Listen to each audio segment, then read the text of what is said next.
મહુવા પંથકની યુવતી સાથે ભુવાએ દુષ્કર્મ આચરી ગર્ભ રાખી દીધો. મહુવા પંથકની એક યુવતી સાથે તેના કુટુંબના ભુવાએ તેના ખાનદાનને મારી નાખવાની ધમકી આપી.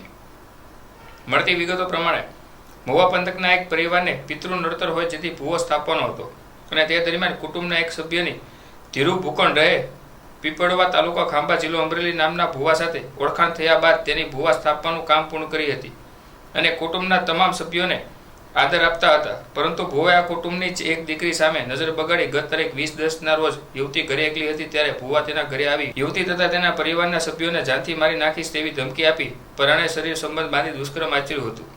બાદમાં યુવતી ડરના લીધે કોઈ કહી ન શકતી હોય, પરંતુ 7 માસ બાદ યુવતી ગર્ભવતી હોવાનું માલુમ થતાં યુવતીએ સમગ્ર ઘટના પરિવારને જણાવતા અંતે યુવતીએ બગદાણા પોલીસ મથકમાં ધીરુ ભૂકણ રહે પીપળવા તાલુકા ખાંભા જિલ્લો અમરેલી વિરુદ્ધ ફરિયાદ નોંધાવતા પોલીસે તપાસ હાથ ધરી હતી.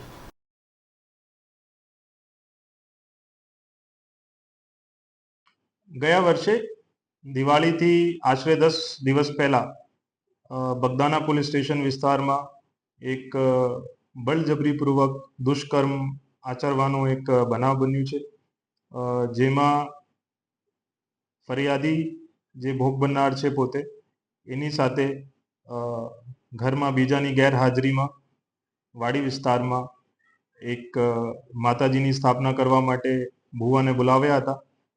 ત્યાં જે ભુવા છે એ એમની મરજી વિરુદ્ધ ઘરના બારી જે છે એ બંધ કરી અને બળજબરીપૂર્વક એમની સાથે દુષ્કર્મ આચર્યું છે, જેમાં ફરિયાદીએ રાડ પાડી હતી અને જે તે વખતે એમને ધમકી આપવામાં આવી ભુવા તરફથી કે જે રાડ પાડશે તો એમને મારી નાખીશ, જેના લીધે ફરિયાદીએ જે તે વખતે ફરિયાદ નથી આપી હતી. એના જે પારિવારિક લોકો છે એના તરફથી હિંમત મળતા ગઈકાલે ફરિયાદીએ ફરિયાદ આપી છે.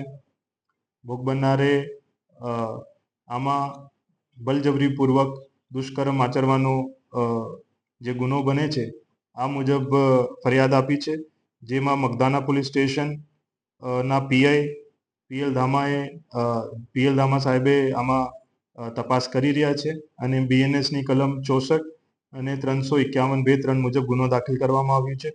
આમાં જે આરોપી છે એની તપાસ અત્યારે ચાલુ છે.